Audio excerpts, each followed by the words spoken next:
Good evening, good morning, good afternoon, wherever you may be. Welcome to London. I'm Geoff Cox, and this is Geoff Talk.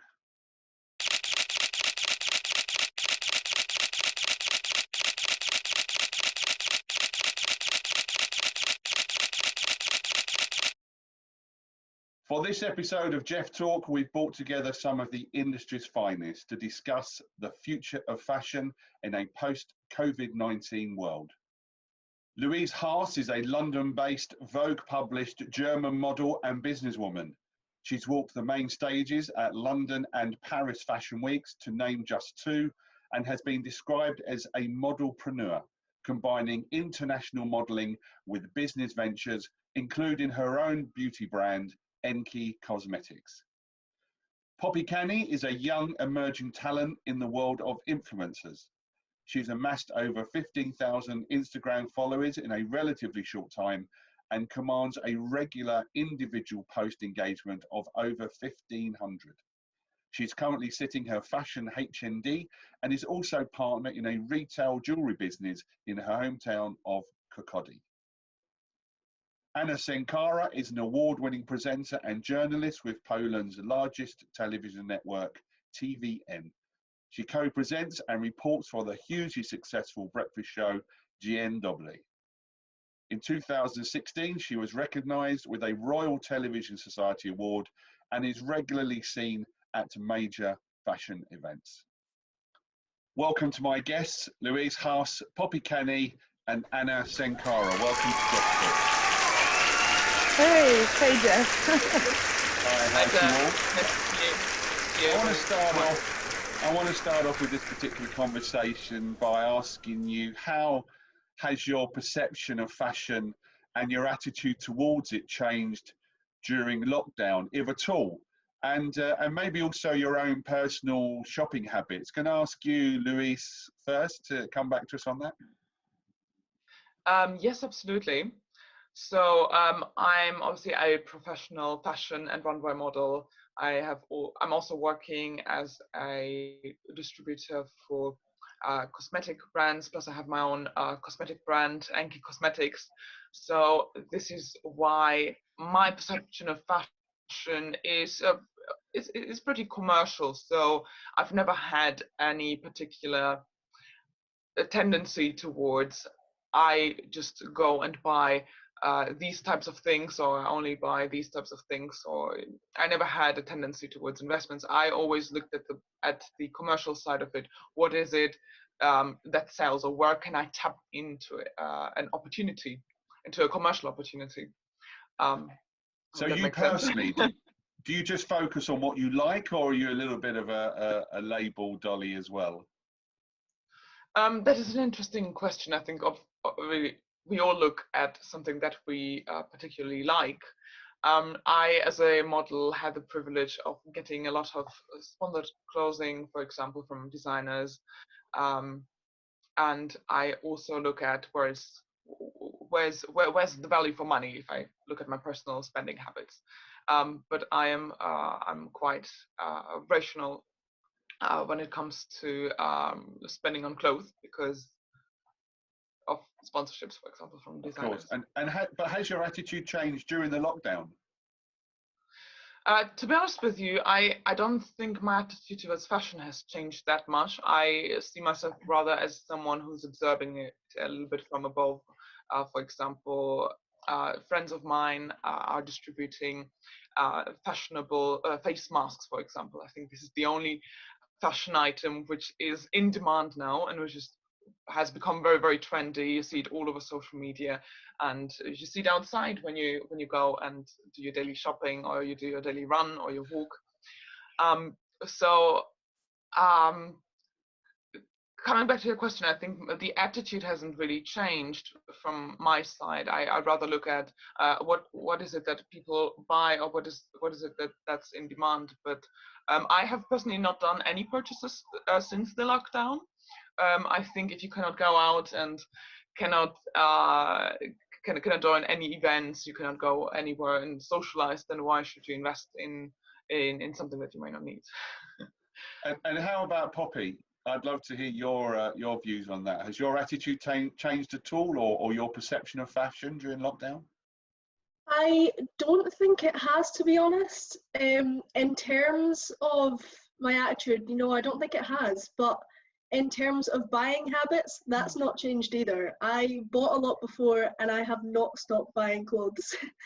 And the way you're buying those, you were buying them online previously, were you? Yeah.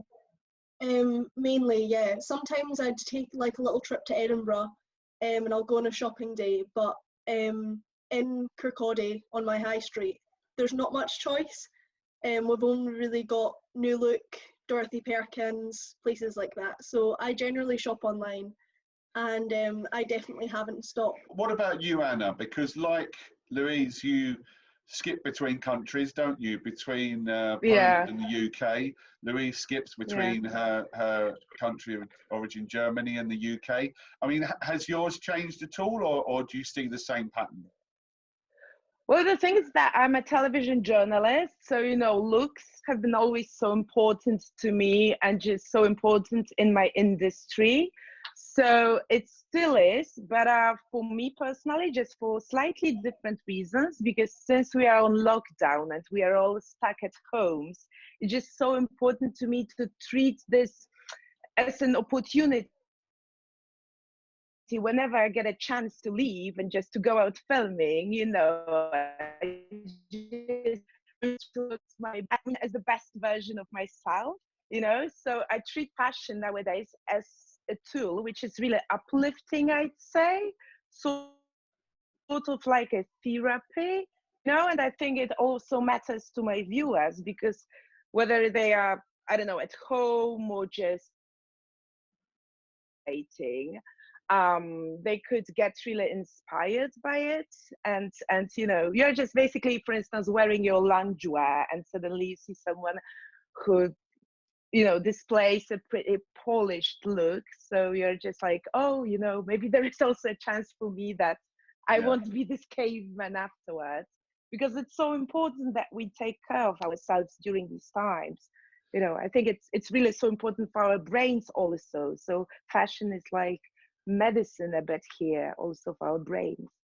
It's interesting to hear all your views, actually, because my habits have changed 180 degrees, because I've discovered something called Amazon Wardrobe, where they send you free stuff and you only pay for what you don't send back. So I think after lockdown is over, I think that I'm a definite convert, no question. So I think for me, having shopped in the high street religiously and probably not trusted online shopping, I'm a little bit older than you guys, so maybe my habits are very different.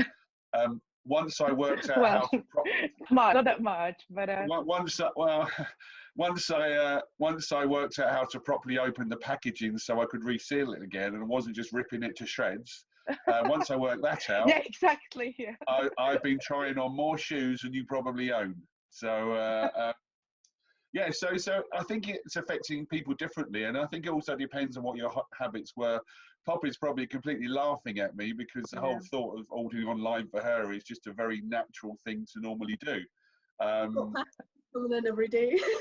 Exactly. So for a lot of people, it's. I'm on first name terms with the delivery office now because I keep taking stuff back for Hermes and various other delivery companies.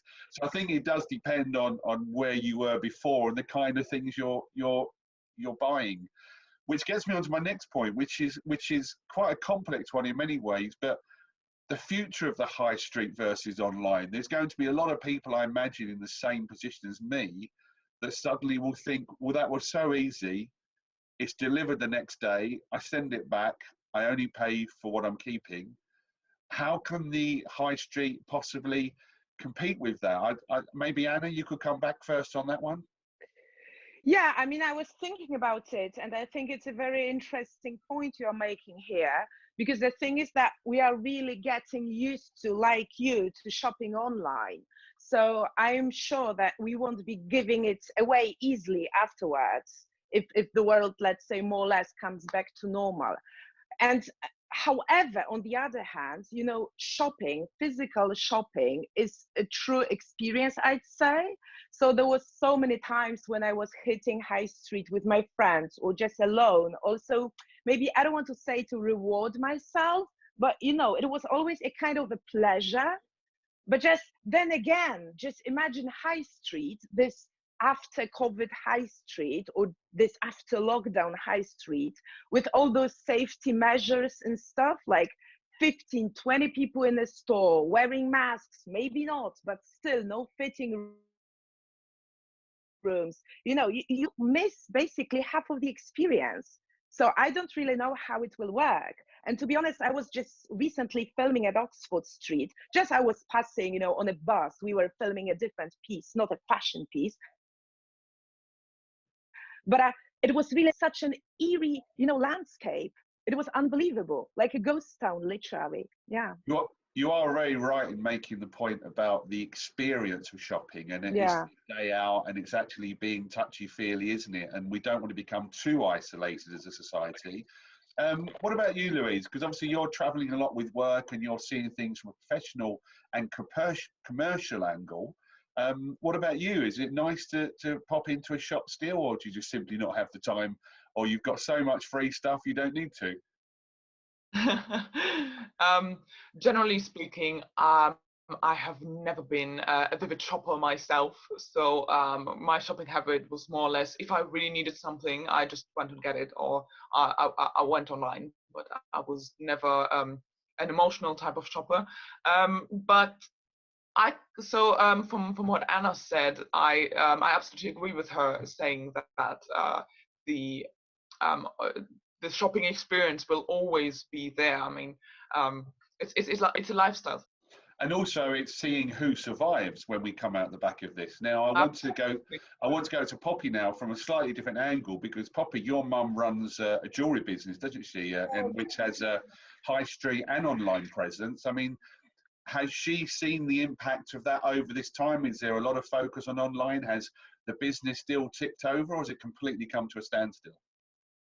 Well, just last year, I think it was, she started up a website, and we've been working hard to get, she's got hundreds of thousands of one-off products. So as soon as you put something on the website and it sells, that's it again. So it's really difficult to keep uploading stuff, but she has been doing that. And since lockdown started, she got her manager, who's really been working on the online presence on Instagram, on Facebook. And we've seen a lot of sales through social media.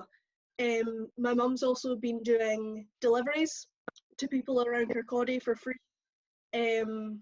just dropped off at their doorstep, all beautifully packaged, and that's really kept sales going as well. But things like eBay and Etsy, sales have definitely been strong.